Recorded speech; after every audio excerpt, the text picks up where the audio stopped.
इमरान खान ने अब tit for tat के ऊपर काम शुरू कर दिया है। जैसा करोगे वैसा भरोगे। इमरान खान ने कहा है कि तुम लोग जो मेरे साथ कर रहे हो, मेरे ऊपर दहशतगर्दी के पर्चे, मेरी लाइव तकरीर के ऊपर पाबंदी, मेरे ऊपर मुकदमात, कभी आर्टिकल 6 की बातें, कभी नाअहली की बातें, कभी डिस्क्वालिफिकेशन की बातें और कभी अरेस्ट की बातें, गिरफ्तारी की बातें। अब मैं तुम लोगों को एक एक करके गिरफ़्तार करवाऊँगा। और इमरान खान की पार्टी ने पूरे मुल्क में राना सनाउल्लाह, शहबाज शरीफ, हमज़ा शहबाज, नवाज़ शरीफ, मरीम नवाज़ के ऊपर FIR पर्चे काटना शुरू कर दिए। और बिल्कुल वही ग्राउंड, बिल्कुल वही बेस। देखिए इमरान खान के ख़िलाफ़ किस बेस के ऊपर इन्होंने पर्चे बनाए हुए हैं कि इसने फ़ौज के ख़िलाफ़ बात की, इस्टेब्लिशमेंट के ख़िलाफ़ बात की, मुल्क की सलामती के ख़िलाफ़ बात की, मुल्क की मफाद के ख़िलाफ़ बात की।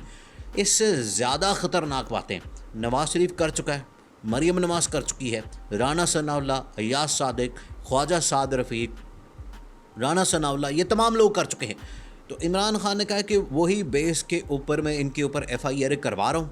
और चौधरी परवेज़ इलाही जो इस टाइम चीफ मिनिस्टर हैं, वज़ीर आला पंजाब हैं, उसको ये टास्क दे दिया है। और उसने कहा सबसे पहले मैंने लाहौर से मरीम नवाज़ को गिरफ़्तार करना है, अरेस्ट करना है। उसकी दो वजूहात हैं। देखें मामला इस टाइम बड़ा ख़तरनाक हो गया है और जो इस टाइम सूरत हाल है वो बड़ी ख़तरनाक हो गई है। मरीम नवाज़ के ऊपर वो पहले ही बेल के ऊपर है, ज़मानत के ऊपर है, 2-2.5 साल से उसकी ज़मानत चल रही है और अभी तक चलती जा रही है। मरीम नवाज़ ने ज़मानत किस चीज़ की ली थी कि मैंने अपने बाप नवाज़ शरीफ की तीमारदारी करनी है, इलाज करना है, सब कुछ करना है, इस वजह से मुझे ज़मानत दी जाए। वो डील करके वो बाहर आ गई। अब उस दिन से आज दिन तक वो ज़मानत के ऊपर है। इतने अरबों रुपए की करप्शन केसेस और मनी लॉन्ड्रिंग, फ्लैट्स, तमाम चीज़ों के केसेस उसके ऊपर है और वो इस टाइम क्या कर रही है, ज़मानत के ऊपर आज़ादी से। और क्या करती है, सियासत। वहाँ पर इस्टेब्लिशमेंट को कभी जनरल फैज़ का नाम, कभी जनरल बाजवा का नाम, कभी किसी का नाम, कभी किसी जर्नैल का नाम। तो इस्टेब्लिशमेंट के ऊपर और मुल्क की सलामती के ऊपर हमला करने वाले तो नून लीगी हैं, मरीम नवाज़ है, नवाज़ शरीफ है। नवाज़ शरीफ ने तो खुलेआम सरेआम गुजरांवाला के जलसे के अंदर ये बातें की थी और उसके अंदर जनरल फैज़ का नाम, जनरल बाजवा का नाम, पूरी फ़ौज का नाम, टॉप के इदारों का नाम। इन्होंने क्या बातें की थी कि जो दो ऊपर के आदमी हैं, जो टॉप के आदमी हैं, वो इदारा नहीं है, इदारा पूरी की पूरी फ़ौज है, जो जवान हैं वो इनकी बात ना माने। ये इतनी खुली बगावत इन लोगों ने की थी, लेकिन इसके ऊपर तो कोई एक्शन नहीं हुआ, इसके ऊपर कोई कार्रवाई नहीं हुई। अब इमरान खान ने कहा है अब मैं इनके ऊपर कार्रवाई करूंगा, एक्शन लूँगा। इनके ऊपर FIR हो रही हैं और FIR होने के बाद इनके पर्चे होंगे और उसके बाद उसकी गिरफ्तारियां होंगी। सबसे पहली जो गिरफ्तारी होनी है वो होनी है मरीम नवाज़ की, उसके बाद होनी है राना सनाउल्लाह की, उसके बाद होनी है शहबाज शरीफ की। और जैसे ही पाकिस्तान के अंदर लैंड करना है नवाज़ शरीफ ने, तो नवाज़ शरीफ की भी गिरफ्तारी होनी है। लेकिन नवाज़ शरीफ इस टाइम वैसे ही बड़ी प्रॉब्लम के अंदर फंसा हुआ है, उसको समझ नहीं आ रही। उसके भाई ने सबसे पहले जो बड़ा धोखा किया, उसने एक तो इस्टेब्लिशमेंट को बदनाम किया था, जो नवाज़ शरीफ ने डॉन लीक्स और उसके बाद बाकी सारे मामला, उसके अंदर तो उसको डंडा किया और उसको जेल में भी डाला, सब कुछ हुआ। फिर डील करके वो भाग गया, लंदन जाके बैठ गया उसी फ्लैट के अंदर जिस फ्लैट के ऊपर इसका करप्शन केस चल रहा था, उसी फ्लैट के अंदर जाके बैठ गया। वहाँ इस्टेब्लिशमेंट से अब डील करा है शहबाज शरीफ को। अब ये शहबाज शरीफ को फारिग करना चाहता है क्योंकि शहबाज शरीफ ने वो सारी जिस मकसद के लिए शहबाज शरीफ को लाया गया था, नवाज़ शरीफ लेकर आया था, वो सारी बातें उसने नहीं मानी। नवाज़ शरीफ बार बार कह रहा है कि शहबाज शरीफ तुम बाज आ जाओ। शहबाज शरीफ के ज़रिए से पैगामात दिए जा रहे हैं जो सहाफ़ी हैं बड़े बड़े, उनके ज़रिए से कि शहबाज शरीफ निकम्मा आदमी है, ना अहल आदमी है, इसने वो काम नहीं किया जिस मकसद के लिए इसको हम लेकर आए थे, जिस मकसद के लिए मैं और मरीम नवाज़ लेकर आए थे कि ये इस्टेब्लिशमेंट से हमारी डील करवाएगा। तो अब वहाँ से उसने भागना है, पाकिस्तान आना है, क्योंकि अब पार्टी पूरी की पूरी बेड़ा कर दिया, उसने पूरे पार्टी को तबाह कर दिया है। अब नवाज़ शरीफ ने हर हाल में पाकिस्तान आना है और उसकी वीज़ा एप्लीकेशन भी कैंसिल हो गई, रिजेक्ट हो गई। तो इमरान खान ने कहा है कि जैसे ही नवाज़ शरीफ वापस आए पाकिस्तान, एक तो उसको जो केस उसका है उसको परसू करें, उसके ख़िलाफ़ जाएँ, उसके ख़िलाफ़ पिटिशन दें, अदालत के अंदर जाएँ, लाहौर हाई कोर्ट में जाएँ, इस्लामाबाद में जाएँ, सुप्रीम कोर्ट में जाएँ, तमाम जगहों पर ये नवाज़ शरीफ का जो इस टाइम एक लाडला बना हुआ है और जो सारे केसेस हैं वो खोले जाएँ। तो ये इमरान खान ने बड़ा क्लियर कह दिया है, कैटेगोरिकल, कि नवाज़ शरीफ और मरीम नवाज़ ये पहले दो टारगेट हैं। फिर उसके बाद राना सनाउल्लाह ने इमरान खान का जो तशद्दुद किया, टॉर्चर किया, जिस तरीके से इसने शहबाज गिल के ऊपर, ये क्या इस तरह से महज़ब माशरों में होता है?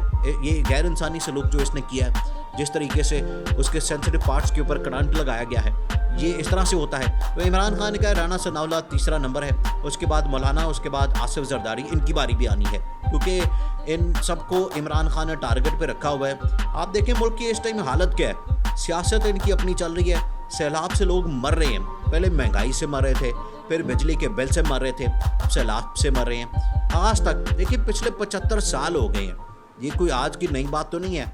हर साल सैलाब आता है, हर साल बारिशें होती है, हर साल मानसून होती है, और इसी तरह से लोगों का नुकसान होता है, लोग मर जाते हैं, उनकी फसलें, उनके जानवर, वो खुद भी, घर, सब कुछ तबाह बर्बाद हो जाता है। लेकिन मजाल है ये लोग किसी साल भी, वो ये सिर्फ 1-2 महीने की बात है, 1-1.5 महीना या 1-2 हफ्ते की बात है, खबरें चलनी है सोशल मीडिया के ऊपर, मेन स्ट्रीम मीडिया के ऊपर, फिर उसके बाद सारा कुछ बंद हो जाना है, फिर वही इनकी अपनी सियासत और इनका अपना वही लूटमार। तो ये सिर्फ वक्ती तौर की बातें हैं। आज तक ये उसका बंदोबस्त तो कर नहीं सके, डैम बना नहीं सके, पानी का किस तरह से हमने स्टोर करना है, पानी को कैसे बचाना है, उसके ऊपर काम तो कर नहीं सके। सिर्फ अपना इनको लूटमार की पड़ी होती है, वो आते हैं, करते हैं और भाग जाते हैं, तो इसके ऊपर तो काम नहीं कर सके।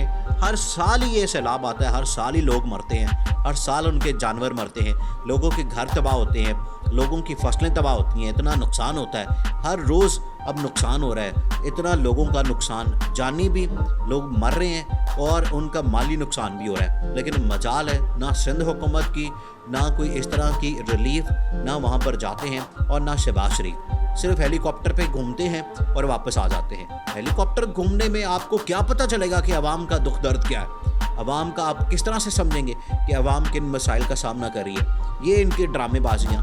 इमरान खान ने कहा इन सबको मैंने अरेस्ट करवाना है, अंदर करना है, जेलों में डालना है। इनको तो वैसे ही पहले ही इमरान खान का प्लान था कि जैसे हुकूमत के अंदर मैंने थोड़ा सा एक्सटेंशन दिलवानी है, अपनी हुकूमत को आगे लेकर चलना है और अगला इलेक्शन निकालना है, तो 5-5 साल या 10-10 साल के लिए इनको जेलों में रखना है, इनको जेलों में डालना है, इनके ऊपर केसेस, इनके ऊपर करप्शन। इसी वजह से तो ये इमरान खान के ख़िलाफ़ हुए, इसी वजह से तो इन्होंने अदम एतमाद की। ऊपर से अमेरिका, इंटरनेशनल इस्टेब्लिशमेंट, CIA सब लोग मिल गए और उन्होंने इन लोगों के साथ मिलकर इमरान खान की हुकूमत का तख्ता उलट दिया।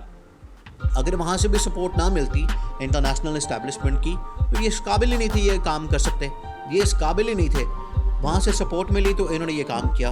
अब इमरान खान के ख़िलाफ़ देखिए, वो जो दुश्मन थे दोनों, वो दोस्त बन गए। इसी वजह से इमरान खान के ख़िलाफ़ उन्होंने ये तख्ता उल्टा। अब इमरान खान ने कहा मैंने एक एक को निशाने पे रख लिया है, इनको टारगेट पे रख लिया है, इनको मैंने उड़ाना है और हर हाल में इनका सफाया करना है। और सियासी तौर पर इन्होंने जो नुकसान पहुँचाने की मुझे कोशिश की, डिस्क्वालीफाई करने की, अरेस्ट करने की, गिरफ़्तार करने की, इन सबको मैंने फारिग करना है, इन सबको एक एक करके अरेस्ट करवाना है, गिरफ़्तार करवाना है। उसमें पहला नंबर मरियम नवाज़ का लगा है और मरियम नवाज़ को गिरफ्तार करवाने का टास्क चौधरी परवेज़ इलाही को मिल गया है।